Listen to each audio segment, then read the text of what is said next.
In the world of anime, the relationship between a student and a mentor is that of respect and love. A mentor pours their wisdom into their pupil, molding them into a stronger, better person. But what happens when the bond they once shared becomes the spark for an epic showdown? Well, your answer's right here. Today we're taking a look at some of the best mentor versus student fights in anime. So, let's begin. Let's talk about the fiery world of Fairy Tail with Natsu versus Gildart.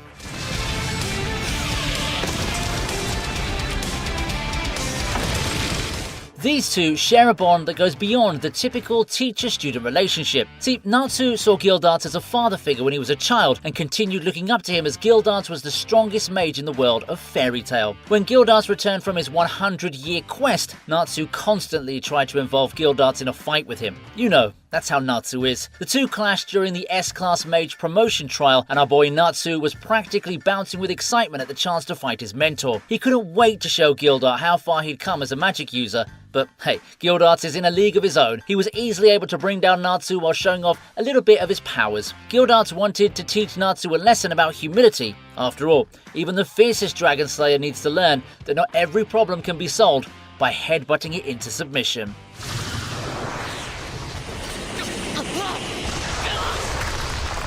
Moving on, we're going inside the magical world of 7 Deadly Sins as Meliodas fights Gil Thunder. When they finally face off, Gil Thunder unleashes every ounce of his power against Meliodas, bombarding him with lightning strikes. Our terrifying knight is hitting Meliodas with bolts left and right, wreaking havoc here and there. And while Meliodas may be taking a serious beating, he's far from dumb. Their showdown is electrifying, like literally. But you see, Gil Thunder is the prime example of an ultimate boss with insane power moves who becomes a lot less intimidating once you unlock him as a playable character. Suddenly, you realise he's not that tough when you're the one pressing the buttons. But seriously, it's heart-wrenching to watch Gil Thunder fight against someone he once admired as a hero.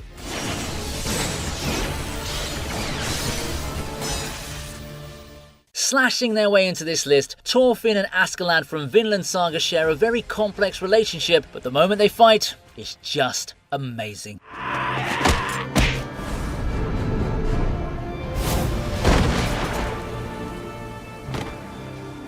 Now, they're not exactly mentor and student in the traditional sense, but in a way, that's exactly what they are. After Askeladd killed Thorfinn's father, Thorfinn swore upon himself that at some point in life he would kill Askeladd. For that purpose, Thorfinn accompanied Askeladd on his voyage, only to learn his ways of living. Along the way, Thorfinn's quest for revenge turned him into a battle-hardened warrior, but it also led him to commit horrific acts, including the deaths of countless innocent people. The guilt from these actions weighed heavily on him, even as he grew older. During one of their duels, Thorfinn intended to kill Askeladd and settle his score with him once and for all. After looking at Askeladd's expressions, it was pretty clear that the dude had had enough of Thorfinn's stubbornness. During their fight, Askeladd expertly manipulates Thorfinn, turning his rage against him. The result? Thorfinn ends up getting knocked out in a heartbeat. Next up, we have Rudius and Eris from Mushoku Tensei.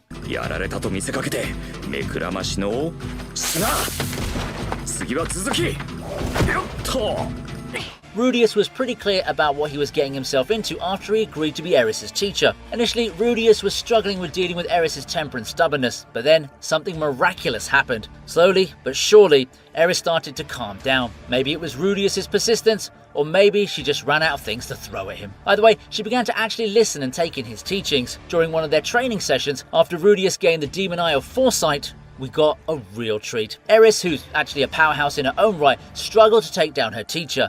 In the end, Eris is still a child in front of Rudius, who's also a child, but not at all, if you know what I mean.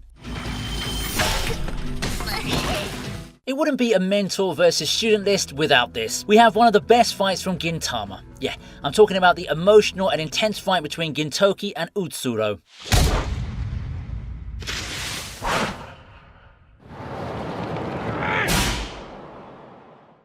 Both Gintoki and Utsuro's connections run deep, dating back to Gintoki's time under Utsuro's good alter ego. Dude was a kind guy until his dark side came out, which only knew suffering. That suffering birthed the evil Naraku organization, because apparently, if you're gonna go bad, you might as well go all out. When Gintoki found himself face to face with his former teacher's evil persona, the stakes were sky high. Utsuro, with his immortality and gloomy worldview, thought it was quick and easy to kill his former student, but our boy Gintoki like he proved him wrong real quick. Now, let's talk about the fight itself. The animation, absolute fire. The background music, epic. Also, you can feel the emotional weight behind every strike, and true, Gintama fans would probably have cried during this fight. In the end, with a heavy heart, Gintoki took out his beloved mentor, a task that only he could carry out.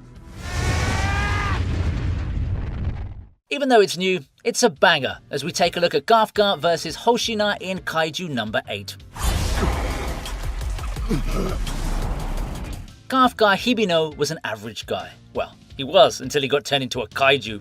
Yeah, he went from a cleanup crew member dealing with kaiju corpses to becoming one himself. On the other hand, we have Shoshiro Hoshina, the vice captain of the Defense Force's 3rd Division and a certified kaiju slicing expert. A few things happen, the usual life-changing stuff, and Kafka ended up in the Defense Force as well, naturally making Hoshina his new teacher. Now, here's where things get interesting. During one of their encounters with a kaiju, Kafka had to tap into his kaiju form to help his friends out, but unfortunately, Hoshina's kaiju sensing skills kicked in and he started attacking Kafka without a second thought. Boy oh boy, Hoshina is faster than the eye can see. We get to see Hoshina's terrifying powers and Kafka had to run for his life in the end. Honestly, it wouldn't be an exaggeration to say that Hoshina is the Levi Ackerman of Kaiju number 8. He's got the speed, the skills, and the scary aura that makes you think twice before messing with him.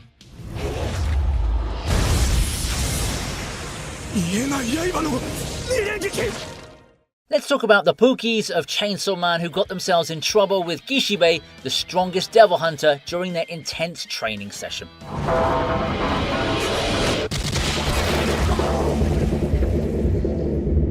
The training session was far from ordinary. It was downright torturous. Bro left them paralyzed and he only hugged them tight. After the two tried attacking him, he left them in a pool of their own blood. It didn't matter that they shared their single brain cell. Even working together, they couldn't touch a single hair on Kishibe's head. The guy was operating on a whole other level of power and skill. I love how, after yet another failed attempt to beat Kishibe, Power would beat on Denji's broken head, telling him to wake up, as if it was all his fault. These poor kids had to die multiple times during their training, each time coming back to life, only to face Kishibe's relentless onslaught again. They were left to wonder just how many times they died and resurrected. This mentor versus student fight is hands down one of the most brutal ones.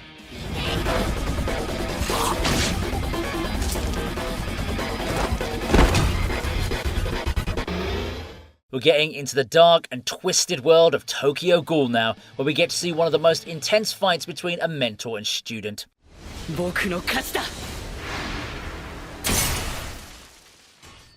The fight is between Kaneki and Arima, the genius CCG's Reaper. Now, Kaneki, after getting a personality makeover into Sasaki Heisei, was trained by none other than Arima. Both Sasaki and Arima had fought multiple times before while training, but their final face-off was nothing like their fights before that. Even though Kaneki didn't want to fight his mentor, Arima pushed him to fight seriously. According to Arima, he could have ended Kaneki's life a whopping 645 times. Yeah, he actually kept count on that one. When Kaneki finally managed to destroy all of Arima's weapons, Arima declared his own defeat. Instead of a pat on the back, Arima decided to end things with a more permanent goodbye, using his own weapon on himself. This heartbreaking moment shattered Sasaki, who had been fighting not to kill his mentor, but to save him, only to then watch him self-destruct. As he somehow pushes himself to the end of the world, we have Mob versus his ever-entertaining mentor, Reigen.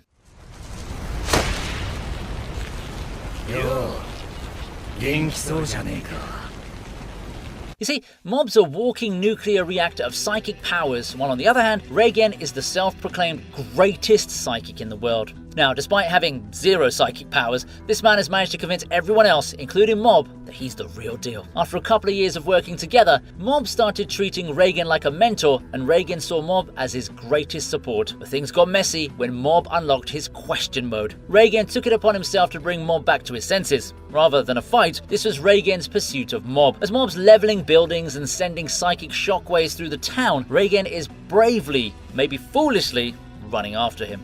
I've got to say, Reigen had the guts to chase Mob through all that chaos, considering he has no powers. In the end, he was able to bring Mob back to his normal self after revealing the secrets he'd protected more than anything in his life. He had no psychic powers. Gotta love the fact that the only one who could stop him had no powers at all.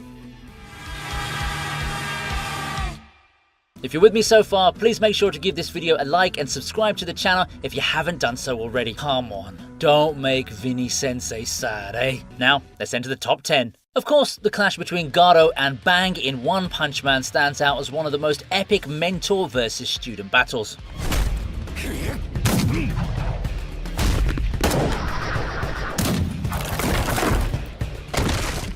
And this wasn't even a fight, it was a proper beatdown. You see, Garo was trained by Bang, the legendary martial artist with a reputation for both his skill and his strict code of honor. When Garo became a villain, Bang decided to take him on in order to show him who the real boss is. Now, even in his monster form, Garo didn't stand a chance against his former mentor. But hey, come on, let's give Garo some credit. This guy was in rough shape from the get-go. Bang thought that he'd ended Garo's career, but that's where he was wrong. He'd forgotten that Garo was trained by him and he'd gotten even more powerful than before. By the end of it, we could sense pain in Bang's voice as he didn't want his student to go down that path.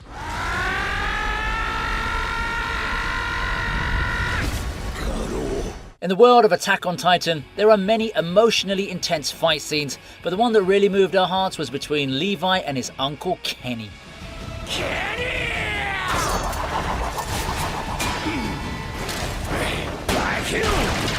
Now, Levi and Kenny aren't only related by blood, but they also share a mentor-student bond. Kenny found Levi a starving, weak child and decided to give him a chance at survival, teaching him the brutal skills necessary to live in their cutthroat world. Fast forward to the present, Kenny decides to confront Levi as he's throwing a wrench in his plans. And you see, Kenny didn't come alone. He came with his whole squad. Now, let's be clear, Levi isn't just a menace to Titans, he can crush anyone. Yes, anyone. And he always makes sure to push buttons the wrong way. Jokes aside though, Kenny couldn't help but be astonished at how far Levi had come with his skills. But yeah, Levi was more stressed while fighting Kenny and his squad than fighting Beast Titan.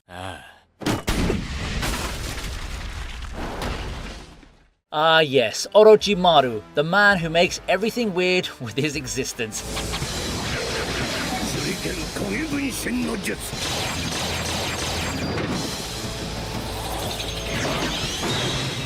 Orochimaru's fight with his mentor Hiruzen is one of the most intense mentor-student fight scenes. As the third Hokage, Hiruzen has seen it all and done it all, earning the respect and admiration of an entire village. On the other hand, Orochimaru, once a promising and brilliant student of Hiruzen, turned to the dark side after being obsessed with immortality and forbidden jutsu. The battle between Hiruzen and Orochimaru is a clash of two superpowers, with each displaying the full extent of their abilities.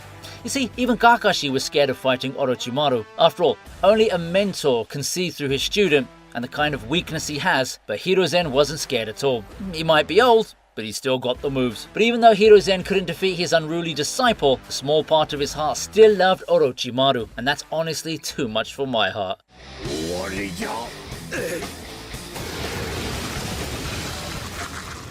Moving on, we have Midoriya and Bakugo's epic battle with All Might during their first term final exam in My Hero Academia.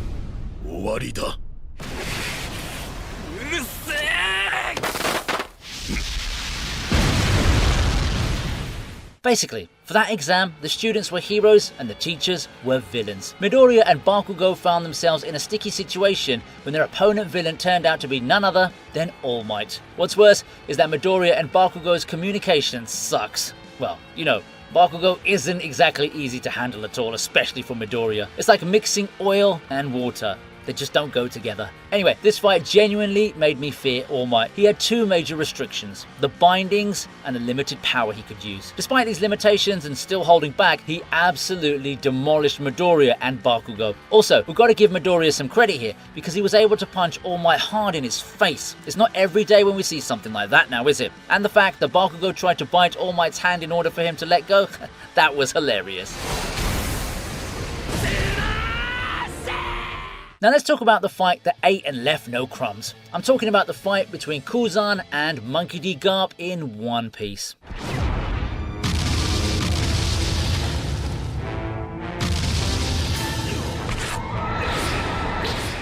Garp has mentored many Marines, and Kuzan happened to be one of them. It's evident that Garp's values and approach to justice likely shaped Kuzan's own ideals, pushing him towards a more compassionate and understanding form of justice. After Kuzan left the Marines and joined the Blackbeard Pirates, Garp wasn't about to let his beloved student stray without a fight. literally. As the battle between the two powerhouses starts, they're shown to be equally matched. When Garp unleashes his glorious blue hole, Guzan sustained a lot of damage. Don't even get me started on the animation, it's just out of this world. You'd think that they're trying to set a new standard for eye candy in anime with this one.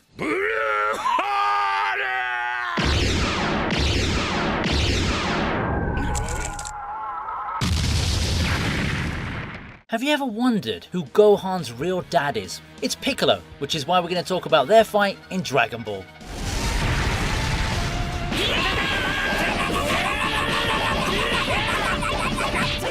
No, I'm serious, okay? Gohan and Piccolo share a bond that transcends the typical student-mentor relationship. It's a mix of tough love, intense training sessions, and enough heartwarming moments to make you forget Piccolo once tried to blow up the earth. Even when Gohan was all grown up, Piccolo had this urge to whip him back in shape because when the universe is on the line, no amount of preparation is going to be enough. You see, Piccolo doesn't want Gohan to settle for better when he could be the best. And honestly, Piccolo is right. While he'd been training all these years, Gohan had his nose in the textbooks. That's why it was necessary to bring him back to the battlefield, and nobody but only Piccolo could have done that. Thanks to the training, Gohan unleashed his new potential and casually split the heavens. It's going down badly when an anime character splits the guy without even breaking a sweat. But you see, Piccolo isn't done pushing Gohan to his limits, and Gohan knows that no one can bring out his true potential quite like his Namekian dad.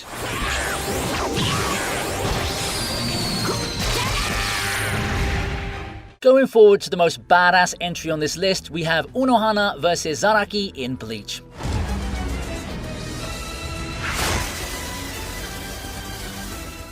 Unohana and Zaraki Genpachi from Bleach share an interesting relationship. It transcends romance, friendship, rivalry, and master-student dynamics. I think both Unohana and Zaraki could be explained as one who holds the power and one who craves it. Apologies, I couldn't help myself making the Star Wars reference there, okay? Anyway, the two forces clashed against each other as Unohana wanted to help Genpachi reach his full potential and learn the name of his Zanpakuto, Nozarashi. The fight's epic because Unohana repeatedly kills and revives Genpachi, forcing him to confront his limits and release more of his power each time, despite the risk to his life. Gotta love how Unohana's aura was nice, gentle, and warm, but as soon as the 1000-year Blood War arc came, it became serial killer mode. She nurtured a demon to take her place as we see how terrifying Genpachi can be when he's serious. The outcome of this epic battle was extremely sad, and it left a great impact on Zaraki.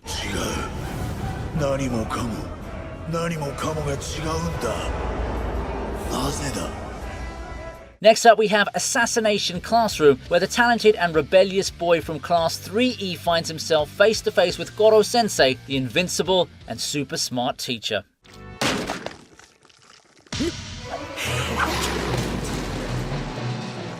You see, when it comes to deadly weapons and foul tricks, Karma got them all beat. When the battle kicks off, Karma actually manages to land a hit on Goro Sensei, marking the first time anyone's ever managed to hurt the invincible teacher. But what really cracks me up is how Goro Sensei handles Karma's dirty tricks. Instead of just countering them with his usual over-the-top combat skills, he decides to play mind games by being absurdly nice and passive-aggressive, like painting his nails and showering him with food. Through these hilariously unconventional tactics, Goro Sensei teaches Karma some valuable life lessons. He shows him that no matter how smart or skilled you are, without humility and teamwork, you're not going to get very far.